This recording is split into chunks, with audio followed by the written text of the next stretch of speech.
أهلا بكم أعزائي طلبة وطالبات الصف الثاني الثانوي في شرح جديد من مادة علم النفس والاجتماع.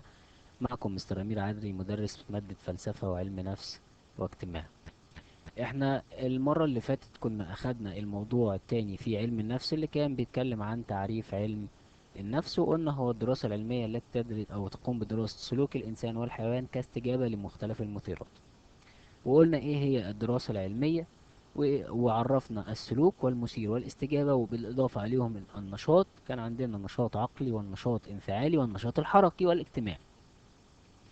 النهاردة في الموضوع الثالث بيتكلم عن ايه؟ بيتكلم زي ما هو ظاهر قدام حضراتكم عن مجالات علم النفس. بيقولك لقد اتسعت ميادين علم النفس التي يظهر فيها سلوك الإنسان لتشمل جميع التخصصات. يعني ايه الكلام ده؟ يعني مثلا انا عندي تخصص الطب، انا المفروض بدرس. هو علم النفس بيدرس ايه؟ قال لك بيدرس السلوك الانساني، صح كده؟ النفس البشريه.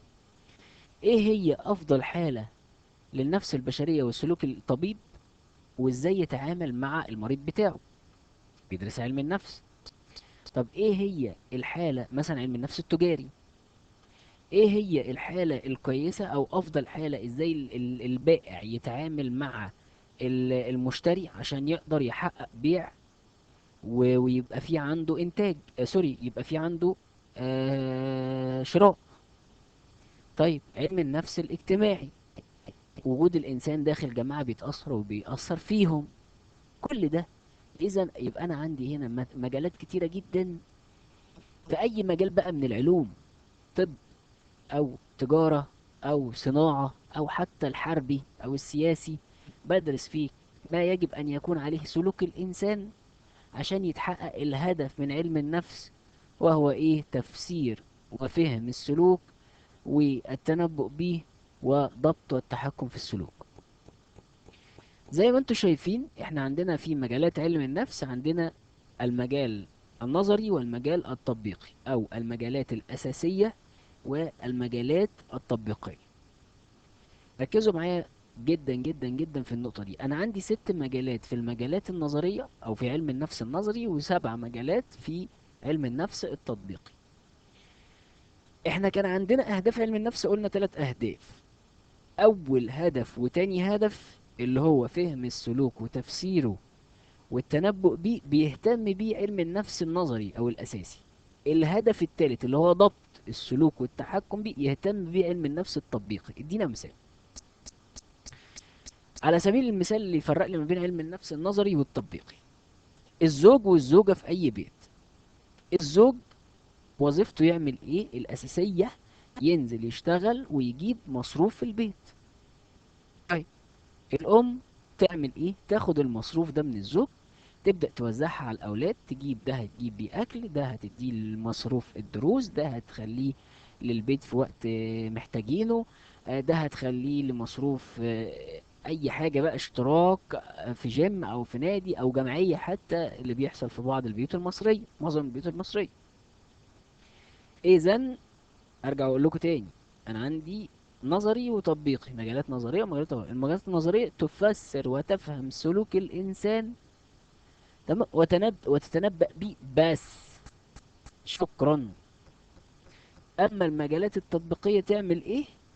تبدأ هنا تضبط السلوك الانسان على ارض الواقع. اخد علم النفس ده لضبط سوري لضبط والتحكم في سلوك الانسان على ارض الواقع من اجل تحقيق المنفعة. ما انا هدفي اهم حاجة سلوك الانسان يبقى ماشي كويس، عشان المجتمع اللي احنا عايشين فيه يبقى ماشي كويس، ما يبقاش في عندي مشكلات اجتماعية. في اي مجال، في الحرب بشتغل على نفسية العسكري والضابط بحيث ان هم يبقوا مرتاحين ويحققوا النصر. في الصناعة بشتغل على نفسية العامل، ازاي احقق له الرضا النفسي عشان يحقق لي انتاج. في التجارة بحقق بشتغل على نفسية المشتري بحيث ان هو يشتري مني السلعة ويديني الفلوس والى اخره. خلاص، يبقى احنا كده فرقنا ما بين علم النفس النظري وعلم النفس التطبيقي. طيب ايه هي مجالات علم النفس النظري؟ ودي اللي انا هاخدها في المحاضرة بتاعة النهاردة. عندي اول، خدوها كده بالترتيب يا حبايبي: علم النفس العام، تحتيه علم النفس الفسيولوجي، ثم علم النفس الاجتماعي والمعرفي والنمو والفرق. تاني، علم النفس العام وعلم النفس الفسيولوجي وعلم النفس الاجتماعي وعلم النفس المعرفي والنمو والفارق. إذا أنا عندي هنا 6 مجالات لعلم النفس النظري. هاخد منهم كل مجال على حدة وأبدأ أتكلم بيه. أول مجال علم النفس العام، باين من اسمه كده. ده بيهتم بإيه؟ قال لك يهتم أن يجعل علم النفس مدخل لكل العلوم. يعني إيه يا حبايب؟ يعني إيه يا حبايب؟ يعني اللي عايز يشتغل مثلا في التجارة يدرس علم نفس، اللي عايز يشتغل في الصناعة يدرس علم نفس، اللي عايز يشتغل في أي مجال من المجالات يدرس علم نفس. إن ده اسمه علم نفس عام. إزاي تخلي سلوكك كويس. عشان كده بيقول لك اسمه علم النفس العام. هي دي وظيفته، مدخل لأي علم من العلوم. عارفين زي إيه؟ زي أنت داخل بيت، البيت ده ملهوش غير باب واحد بس. عشان تدخل البيت ده بأدواره وبكل شقة فيها أوضة لازم تفتح باب البيت العمومي. هو علم النفس العام كده. طيب أما ادينا مثال، علم نفس الشخصية الذي يقوم بدراسة جميع جوانب من حيث الانفعال والشعور والتخيل. يعني إيه؟ يعني أنا كإنسان عايز أدرس الشخص اللي قدامي ده، عايز أعرف هو بيفكر بإيه، في إيه، بيحب إيه، بيكره إيه، بيحس بإيه، وإلى آخره. لازم اقعد اتكلم معاه هو كشخص الاول، وبعد كده ادخل لما يحمله من تفكيرات وتعبيرات وخيالات والى اخره. هو ده علم النفس العام. طب بيهتم بايه؟ قال لك بيهتم بصياغه القوانين العامه التي تحكم السلوك الانساني. ما هو طبيعي لازم يحط الف ب، تمام، قوانين تحكم السلوك الانساني. ايه هي افضل السبل، افضل القوانين يعني اللي تكون متوفره عشان سلوك الانسان يبقى مظبوط. زي الانسان اللي بيخاف من المرتفعات، فقام حاطط قانون اسمه قانون الفوبيا. يعني ايه فوبيا؟ يعني الخوف من المرتفعات او الخوف من القطط او الخوف من الكلاب، اللي هو الخوف الزائد. طيب علم النفس العام بيهتم بالدراسة النظرية لكل ظاهرة باستفاضة. يعني ايه؟ يعني انا عندي ظاهرة العنف ما بين الطلاب. يعمل ايه علم النفس العام من الدراسات بقى المجالات النظرية؟ يفهم السلوك ويفسره ويتنبأ بيه. يفهم ايه هو السبب اللي ادى الى انتشار ظاهرة العنف بين المدارس، يبقى كده فهمه وفسره. يتنبأ بيه، يقول لو سيبنا الوضع على كده الأجيال المستقبلية هتشرب من العنف ده وآخره هيزيد وآخره، وشكرا ويسكت على كده. ما يحكمش ولا يضبط، ما يحكمش ولا ده يوديها لمين؟ للمجالات التطبيقية بقى، اللي هي التربوي بقى، منها يعني من مجال التطبيق. علم النفس التاني اسمه علم النفس المعرفي. احنا هناخد ايه؟ علم من العلوم النظرية. المجال التاني اسمه المجال المعرفي. علم النفس المعرفي بيهتم بإيه؟ باين جدا من العمليات المعرفية. ما هي العمليات المعرفية يا حبايب قلبي؟ هي العمليات التي تتم داخل العقل البشري، يعني تحصيل المعارف، أو بعض العمليات اللي بتتم داخل العقل الإنسان لتؤدي إلى تحصيل بعض المعلومات، زي الإدراك والإحساس والانتباه. ممكن أستخدمها عشان أعدل من سلوك الفرد. طيب ادينا مثال. أنا عندي دلوقتي طفل مش عايز يروح في المدرسة. لازم أنا أعرف هو مش عايز يروح ليه. هو انت مش عايز تروح المدرسة ليه؟ لازم اعرف ايه اللي انت بتفكر فيه وانت رايح المدرسة. تمام؟ اقوم عامل ايه مثلا؟ اقوم مديله محفز، اقول له طب لو رحت المدرسة وانتظمت، تمام، هخليك تصيف السنة دي مثلا في الجونة، ولا وهسفرك بره مصر. يعمل ايه هو بقى؟ يبدأ يفكر. شوف، الادراك والاحساس والانتباه. هو هنا انتبه. انتبه انا لو غيرت سلوكي ايه اللي هيجرى؟ هحصل على مكافأة. بص عقله هنا بدأ يشتغل، أدرك وفهم إن في مكافأة. فيعمل إيه؟ يغير من سلوكه على طول. زي مين تاني؟ زي الطالب بتاع ثانوي، بابا يجي يشجع، هو مش قادر يشتغل. لازم أعرف هو مش عايز يشتغل ليه. طب ما اديله كده تحفيز. أدخل جوه العمليات المعرفية اللي في دماغه. هديله حافز. هو انت ليه مش عايز تذاكر، او مخنوق او متضايق وخايف من الثانويه العامه؟ طب اقول لك حاجه، لو جبت مجموع يدخلك كليه محترمه، انا هجيب لك مثلا عربيه. يبدا هنا بقى عنده حافز، يبدا يفكر بقى، تقوم في مخه بعض العمليات المعرفيه. ايه ده؟ ينتبه هنا بقى ان في مكافاه، يدرك ويفهم ان في مكافاه، يحس بقيمتها، فبالتالي يقدر يغير من ايه، من سلوكه. المجال الثالث وهو علم النفس الفسيولوجي. مش احنا خدنا كلمة فسيولوجي يعني تأثير أعضاء الجسم على سلوك الإنسان؟ مش علم النفس بيدرس السلوك، والفسيولوجي هو أعضاء الجسم على سلوك الإنسان؟ طيب تعال نشوف علم النفس الفسيولوجي بيدرس إيه. بيدرس أول حاجة الأسس الفسيولوجية للسلوك. يعني إيه؟ يعني ما تأثير أعضاء الجسم على سلوك الإنسان. مش احنا قلنا قبل كده لو انت مصدع، ادي جزء فسيولوجي اللي هو عضو من اعضاء الجسم، هو الدماغ. هيأثر على سلوكك ولا لا؟ هيأثر على النشاط المعرفي ان انت مش تقدر تفكر، هيأثر على النشاط الحركي ان انت مش تقدر تتحرك وتجري، هيأثر على النشاط الانفعالي، فبالتالي بدل ما هتضحك هتعيط من الصداع اللي في دماغك. طيب يهتم بدراسة ايه تاني؟ الجهاز العصبي. عارفين ان في عندنا جهاز عصبي مركزي وجهاز عصبي طرفي. الجهاز العصبي المركزي اللي هو من خلال الحبل الشوكي بيأثر على أعصاب حضرتك. لا قدر الله لو انقطع الحبل الشوكي ده هيؤدي إلى شلل رباعي عند الإنسان، فبالتالي ده هيأثر على سلوكه ولا لأ؟ اه هيأثر على سلوكه، ان هو مش هيقدر يتحرك والى اخره. هيأثر على النشاط الانفعالي، هيبقى دايما حزين ومكتئب والى اخره. هيأثر على النشاط الادراكي، مش هيقدر خلاص بقى يفكر، وعمليات التفكير والتذكر والكلام ده كله بالنسبه له هتبدأ ايه، تقل. فسلوك الانسان هيبدأ يتأثر من خلال الجهاز العصبي اللي هو يعتبر جزء فسيولوجي. يهتم بدراسة وظائف الغدد وتأثيرها على سلوك الإنسان. احنا عندنا غدد كتيرة جدا ربنا سبحانه وتعالى خلقها في الجسم.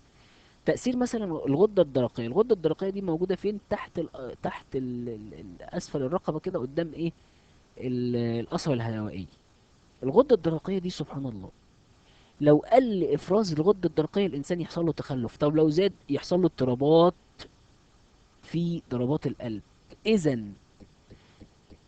الغدة الدرقية كعضو فسيولوجي، كعضو من أعضاء الجسم، أثر على سلوك الإنسان ولا لأ؟ اه طبعا أثر على سلوك الإنسان. وهو هنا اللي بيدرس السلوك ده هو مين؟ علم النفس. المجال اللي بعديه وهو علم النفس النمو، وبيسموه في بعض الأوقات الارتقائي أو التطوري. ليه الارتقائي وليه النمو؟ إن احنا بنقول بننمو. الارتقاء إن أنت بترتقي في المراحل العمرية، تتطور في الفكر وفي الجسم وإلى آخره. بيهتم بإيه؟ بيهتم بمراحل نمو الإنسان وعلاقتها بالسلوك. يعني إيه الكلام ده؟ مراحل النمو عند الإنسان، تمام، بيمر حوالي تقريبا بتسع مراحل. الطفولة والطفولة المبكرة تقريبا الشباب والمراهقة والشيخوخة يعني تسع مراحل. هل هنا سلوك الإنسان في مرحلة الطفولة زي الطفولة المبكرة، زي الشباب، زي الرجولة، زي الشيخوخة، زي لا طبعا. فعلم النفس هنا بيهتم بدراسة سلوك الإنسان في كل مرحلة من مراحل النمو اللي احنا بنتكلم فيها دي. عشان كده قال لك ده اسمه علم نفس الايه، علم نفس النمو او الارتقائي او التطوري.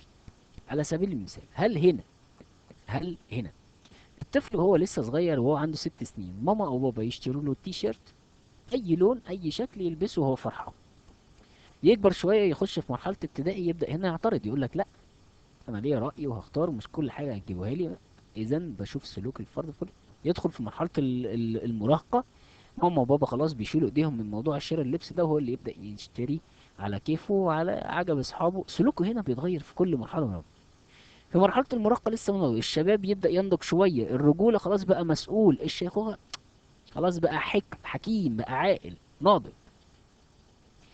بيهتم بإيه تاني علم النفس؟ إنه بالمشاكل النمائية وعلاقتها بالسلوك. يعني إيه؟ يعني مشاكل الطفل وهو لسه صغير مش زي المشكلات اللي بيعملها وهو لسه في مرحلة المراهقة. ما هو سلوك الإنسان هنا برضه بيتغير. الأول كان يقول حاضر يا بابا ومش عارف ايه، وبابا يزعق يسكت مش عارف ايه، يوصل لمرحلة المراهقة مشاكله بتزيد. كل ما بينمو كل ما مشاكله بتزيد معاه، كل ما بيأثر على السلوك الإنساني. يهتم بالقوانين العامة التي يخضع لها السلوك. القوانين العامة من ناحية ايه؟ من ناحية وظائف أعضاء الجسم كلها. مثلا إذا حتى يقول لك ايه، الجسم السليم أو العقل السليم في الجسم السليم. يعني ايه؟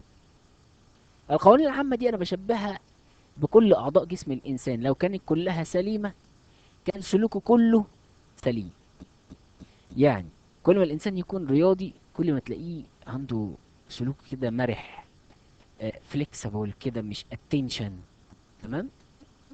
وقديم مديني مثال، قال لك التغيرات التي تحدث في كل مرحلة المراهقة سواء كانت عقلية أو انفعالية أو جسمانية. يعني إيه؟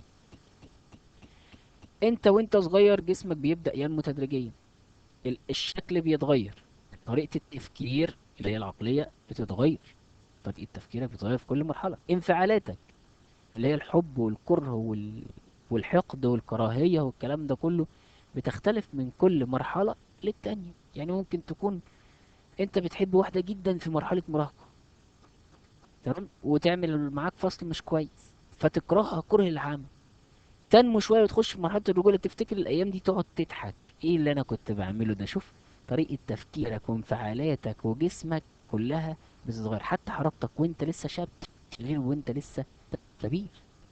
كل فترة وليها تصرفات بتؤثر على سلوكك في المجتمع. علم النفس اللي بعديه اسمه علم النفس الاجتماعي.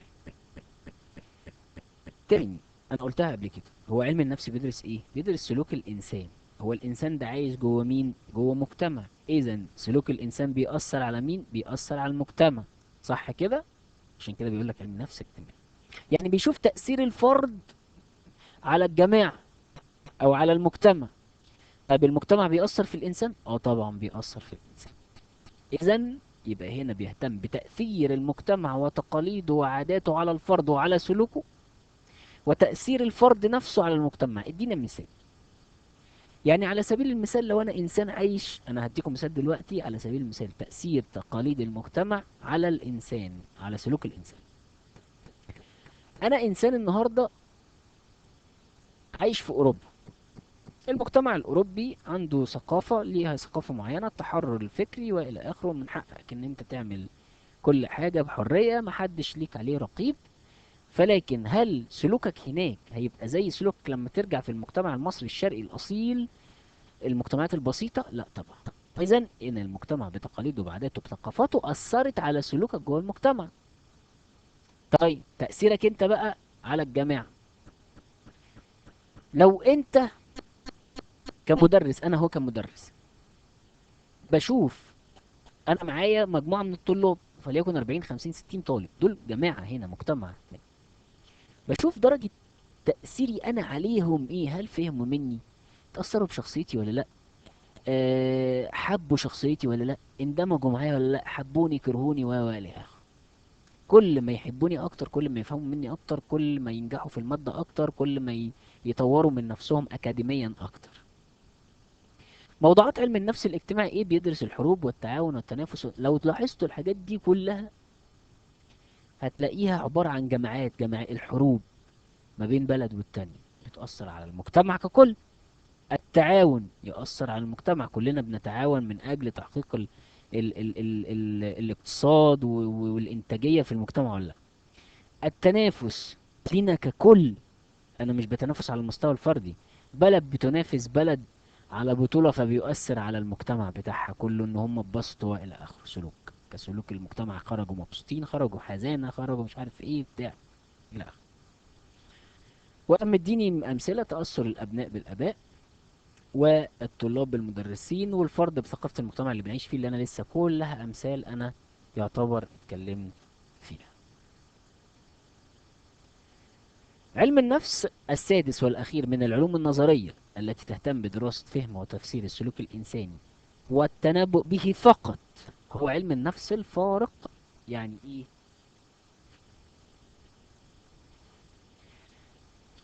يعني بيقوم بدراسة الفوارق الفردية. يعني هو هنا ربنا لما خلق البشر خلقهم كلهم في مستوى ذكاء واحد، خلقهم في الجسم كلهم طول واحد، خلقهم في اللون كلهم شبه بعض، ولون العين والشعر المجعد وكله ناعم واخره. لا طبعا في اختلافات ما بين البشر، ما بين الذكور وما بين الإناث، ما بين الجماعات وإلى آخره.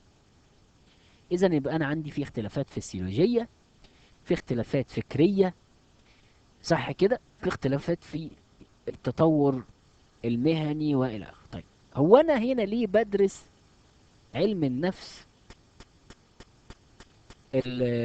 الفرد؟ آسف،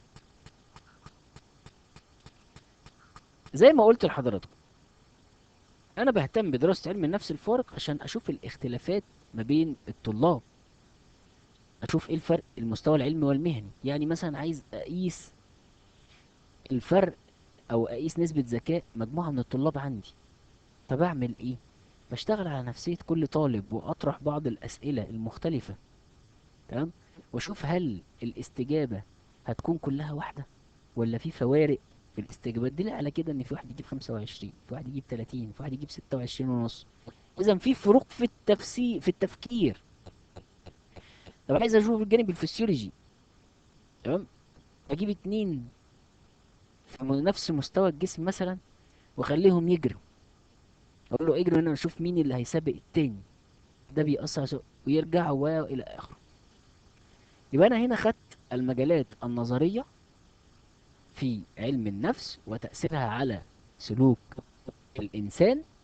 يبقى احنا كده فاضل لنا المجالات التطبيقية بس، والتي تهتم بضبط وتحكم سلوك الإنسان. إن شاء الله لنا لقاء آخر.